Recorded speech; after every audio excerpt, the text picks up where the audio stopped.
Olivia Dirinamai, and today we will be starting with Chapter 2, that is Terms, Concepts and their use in sociology. And in this chapter, for today's lecture, the main topic will be social groups and its different types, namely primary and secondary groups, community and society or associations, in-groups and out-groups, reference group and peer groups. Now let us see why do sociology, like other subjects, also have its special terms and concepts.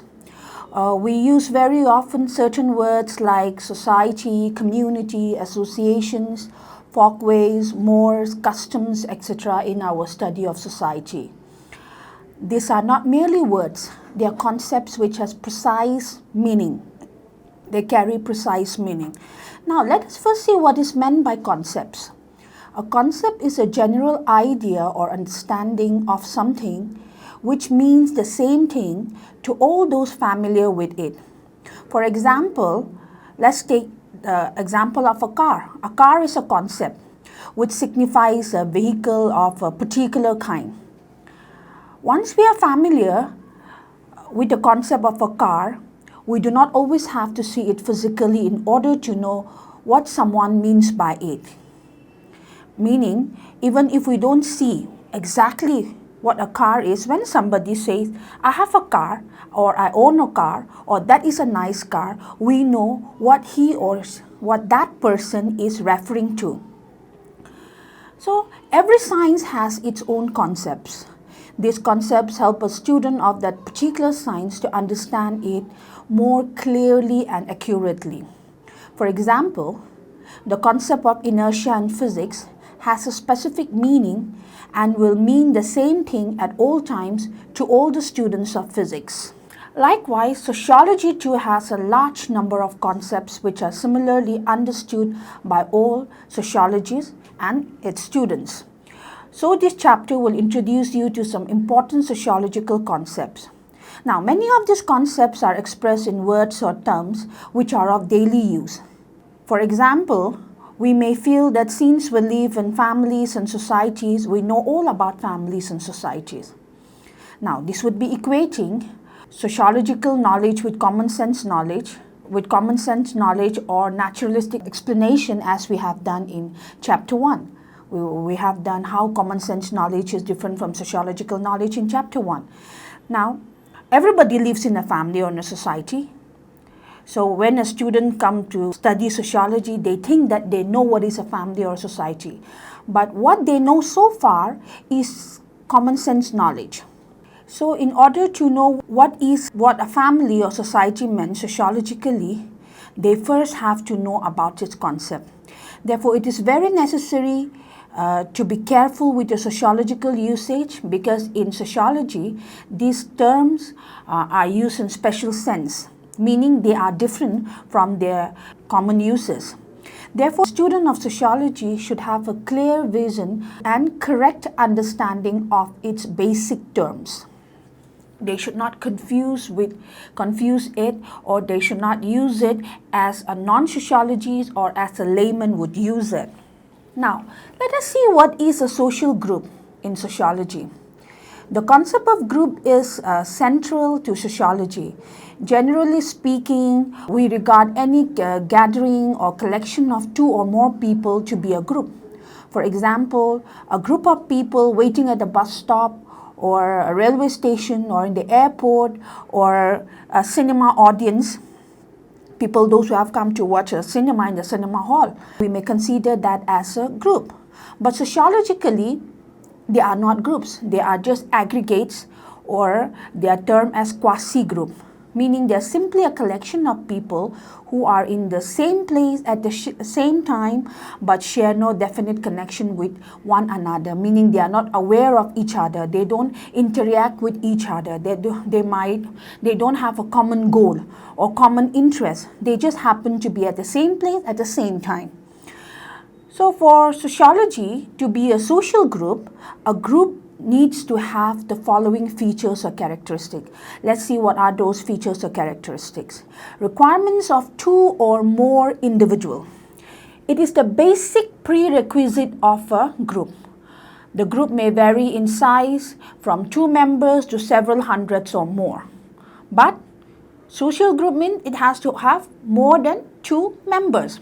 The second feature would be persistent interaction to provide continuity. And these members, these individuals, they have to have a social interaction amongst them. They need to have interaction amongst them which should be consistent. The interaction should be persistent, consistent and recurrent. They need to have a continuous relationship with other members of the group, continuous awareness of the other member of the groups. The third feature would be stable pattern of interaction. This continuous, persistent, recurrent interaction gives to a stable pattern of interaction. For example, if one is working for a particular cause, one need to work for that, continue working for that cause rather than shifting one focus here and there. So the pattern of interaction should not only be consistent but should also be stable. Now, social groups, they have common or shared interests. A group, they share common interests and ideals.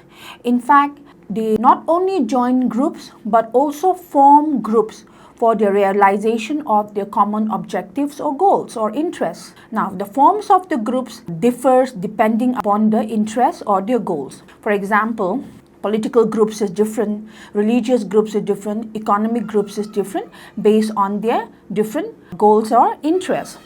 Now, for a group to be a social group, the members of that group, they have to accept norms and values of the group. So the next feature is acceptance of common norms and values.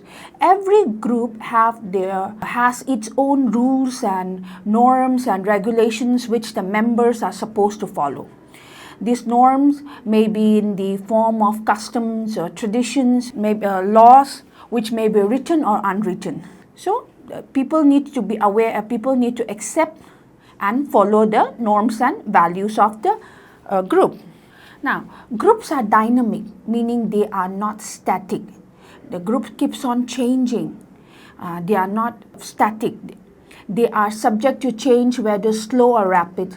Supposing all members die and new members are born, and groups may undergo changes due to internal or external pressure or forces. So, social groups are dynamic in nature and always changing. There is a sense of we feeling or a sense of belonging to a group. The feeling that we are a part of the group, the feeling that I belong to a part of the group is also an important part, is also one of the important feature of social group.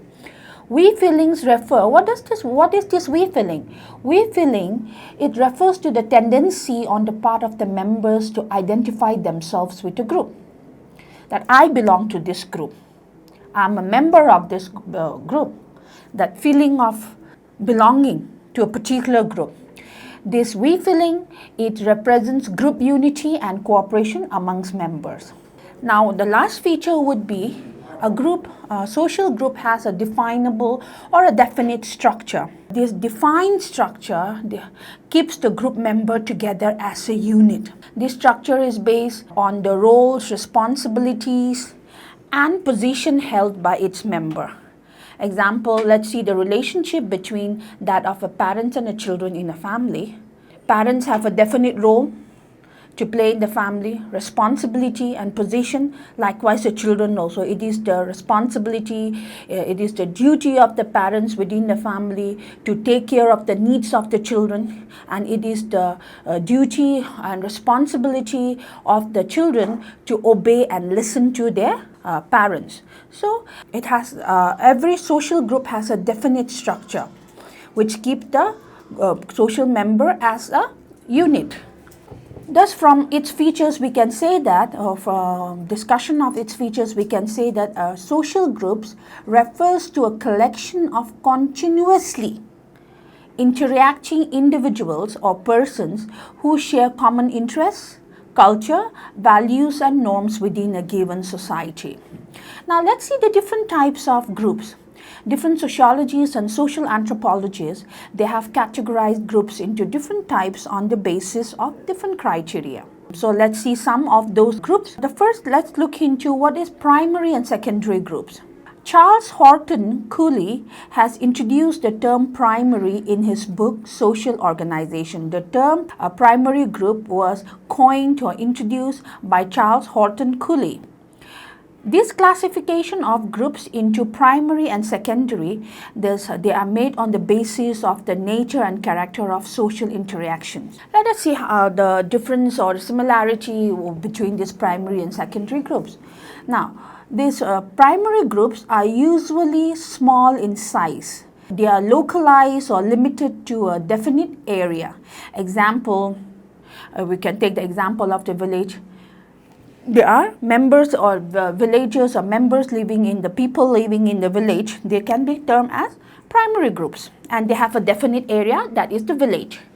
Now, on the other hand, secondary groups are usually large in size, but it doesn't mean that all big groups are secondary groups. They are not necessarily restricted to a small area. Because of the large size, they do not necessarily have a definite area like the primary groups. Example, the Lions Club or Rotary Club, they are international in character. And members are scattered over a wide area. It's not necessary that it's only from this particular area or locality. The member should belong to only a particular area or locality. It's being international in nature. The members can be from all over the world. Now, primary groups, the members have intimate, personal, face-to-face direct relationship. That face-to-face, physical proximity is there. They can see each other. Their relationships are very personal, direct, intimate. Example, the relationship between husbands and wives, the relationship between parents and children, the relationship between family members or groups of friends. They are intimate, personal, face-to-face relationship. Whereas secondary groups, they have formal, impersonal, indirect relationship. It's not necessary that they should always have face-to-face relationship. Their relationships are not personal, they are impersonal, and they are not intimate. They are formal and they are not direct, they are indirect. Example would be hospitals, schools, they are all secondary groups. Another example. Now, let's see another feature of primary groups. Relation between the groups are an end in itself. Groups are person-oriented, meaning they do not necessarily have a specific or a special interest or goals or objective. They are having a relationship because of the person involved. Example, the love between a husband and a wife. Whereas secondary groups, they have specific interests, hence sometimes they are also called special interest groups. Their groups are not person-oriented like primary groups, but instead they are goal-oriented, interest-oriented. Example, political parties, they've come together for a specific goal because or trade union, they have come together for a specific interest. So these are some examples, another examples of secondary group. Again, one more feature of primary groups would be when one or more members leave the group, they cannot be replaced by others. For example, the relationship between a husband and wife is such that when one of them leaves, no person can replace any one of them. Whereas in a secondary group, members can be substituted or replaced. For example, let's take another example of a secondary group, that is a football team or a cricket team. When a member leaves the team, when the member or the player leaves the team, that particular player or the particular member can be replaced by another player. So these are some of the features and differences between primary and secondary groups. Now let us go to the next type of social group, that is in-groups and out-groups. American sociologist W.G. Sumner, in his book Folkways, has classified groups into in-groups and out-groups. This classification depends more on psychological factors rather than on external physical factors. Now let's see. What is an in-group or an out-group?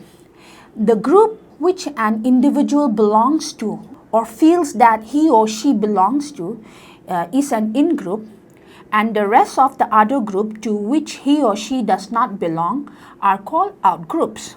For example, one's own family, one's own school, peer group, friendship group, religious group, caste group, linguistic groups, etc. and so many others are in groups and others are out groups.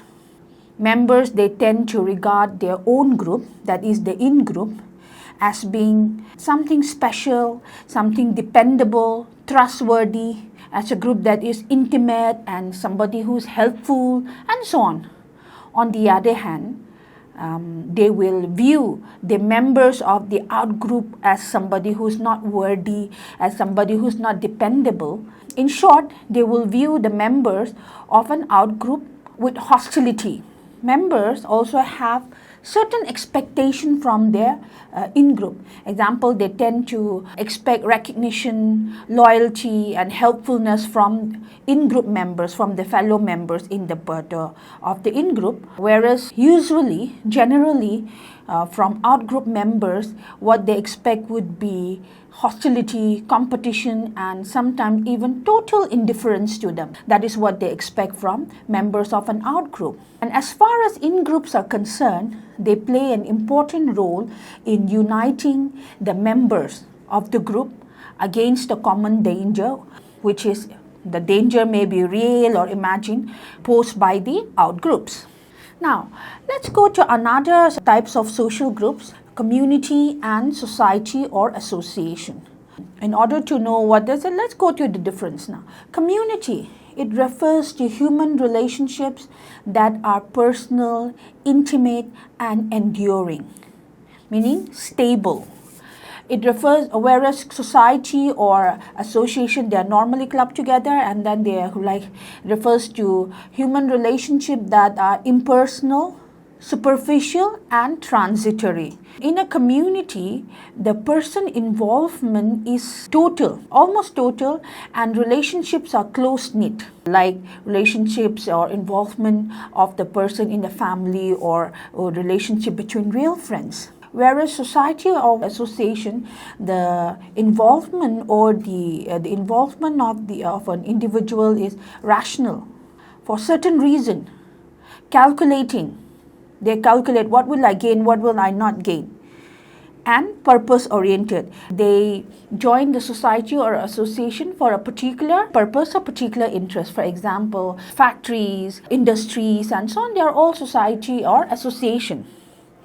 In a community, the members of a community, they get to know each other, want to know each other. Getting to know each other is important.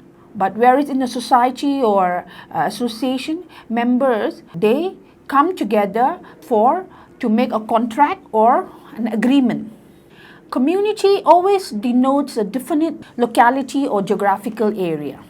Whereas society or an association, a definite geographical area is not an essential aspect. They may have a definite geographical area, they may not have it. It is not important. And so, looking into these features, we can say that community is the same like primary group. We can say that a community is also a primary group, whereas society or an association can be equated with secondary group. Now, let's look into another type of groups, that is called reference group. The term reference group was coined by Herbert Hyman. What is this? What is this reference group? So who are this reference group? A person or any group of people whom one looks up to, aspire to be like, and whose lifestyles are emulated or imitated are known as reference groups. Example, like celebrities, movie stars and heroes, leaders of the world, whom we look up to, whom we want to be like, whom we copy or imitate, maybe their lifestyle, maybe their way of dressing, their way of talking. Those people are called reference group. One does not belong to one's reference group, but identify himself or herself with that group. Your reference group is a group to which you do not belong, but you aspire to be. But you identify yourself to that group, but you do not belong to that group. That should be clear. Another thing is, this reference group, they serve as our role models and inspiration. They can be our role models and inspiration. Example, you can say that Mahatma Gandhi is your reference group, your role model, your inspiration. So So reference, and it's not necessary that you will have only one reference group your entire life. Reference group can change with time and situation. It changes with time and situation. Let's take an example. For example, in the colonial period, many middle class Indians aspired or they wanted to behave and talk and eat and dress like proper Englishmen. But now it is no longer valid. In fact, in contemporary times, I would say that for most youngsters, instead of an Englishman, it is more the American lifestyle. It is more the Americans whom they want to copy, or whom they admire and whom they aspire to be. Or in the past, normally when people learn to speak English, they speak in the British accent. But now, most youngsters, they try to copy, they aspire, or they want to talk like an American with an American accent. So the Americans so we can take the Americans as the reference group. So reference group also change with situation and time. Or another example would be these days, most of you youngsters are so much into Korean serials and Korean movies. Why? You are interested in? You try to copy how the Korean movie stars, they do their hairstyling, the way they dress, the way they behave, all these things. So for youngsters, especially I don't know about other people, other state or other country, but for in a state like Manipur, with all the popularity of the Korean serials and Korean movies, indicates that they look to them as a reference group, copying them, wanting to copy them, wanting to imitate them. Now that we are done with reference group, let us see what is peer groups. A peer group is a social group whose members have interests, social position, and age in common. They have common interests, your position in the society is common, and if you are more or less from the same age group, these are called peer group. Example, this means that a 4-year-old would not be in a peer group with 12 years old. Why? Because one is 4 years old and one is 12 years old. 4-year-old peer group would be 4 to 5 to 6 years. For a 12 years, a peer group would be 11, 12, 13 years age group. Some similar or near age group. Similarly, a teacher would not be in the same peer group as their students. You cannot call a teacher and a student to belong to the same, they may belong to the same school, they may belong to the same college or university, but you cannot say that they belong to the same peer group, because one is a teacher and the other is a student. Their interest is not the same, their age is not common, their social position is not same. Now, examples of peer groups are sports team, of which one is a part of. Example, a football team in your school or in your locality, or a volleyball team in your school or locality. You belong to that, then that is your peer group. The members of that particular team is your peer group. Another example would be school organization and clubs. In schools, you have the science club, you have the dance club, you have the school choir. So if you are a part of it, then the other members or the other students of that club or organization are your peer, are your classmates. Your classmates are also your peer group, because your classmate, you're in the same class, same stream, you're in class 11 science, you're almost of the same group, 15, 16 years group. So your classmates are your peer group. Neighbors also, your neighbors, but your 60-year-old neighbor will not be your peer group. Your neighbors who are close in age, you're 15, 16 years old, so somebody who is 14, 15, 16, 17, they would be your neighbors, would be peer group. Now, we cannot say that an individual belongs to only one peer. We all belong to several peer groups at the same time. For example, a child may be a member of the football team and be a member of the science club too. That means he belongs to more than one peer group. And each peer group has its own rules and expectations for behaviors and hierarchies. Ranking is there. Hierarchies mean ranking. Each peer group have their own rules and regulation, or what it expects from its member, how to behave, how to dress. They have certain expectation of behavior from its members. As such, the peer group that we belong to influence our behaviors and beliefs. Supposing I belong to a particular peer group, then my peer group, supposing I have my friends are my peer groups. So they will expect me to behave in a certain way, they will expect me to dress in a certain way, so all these are influence how I behave and my beliefs. This influence or pressure exerted by one's peer on what we ought to do or not is called peer pressure. Sometimes, more especially now that you are in class 11, 12, class 11, you are in the middle of your teenage years, there are certain things that, supposing your friends, your class, you have a close-knit group of friends in the class. Let's say you are interested in attending the class, but all your other friends, all your other peers say, let's bunk class. So, you bunk class because of the pressure of your friends. That is called peer pressure. Okay, so this is an example of peer pressure. Well, today that is the end for today's lecture. But I want you, my dear students, to do an activity based on today's lecture. You think about it. Do your friends or others of your age group influence you? Are you concerned with the approval or disapproval? Or about your way you dress, behave, the kind of music you like to listen, or the kind of films that you prefer? Do you consider this as a social pressure? Do you give in to it or not? Or you don't? Think about it. Do this as an activity so that you will know more about what is peer pressure, what is peer group, and so on. That's it for today. Thank you.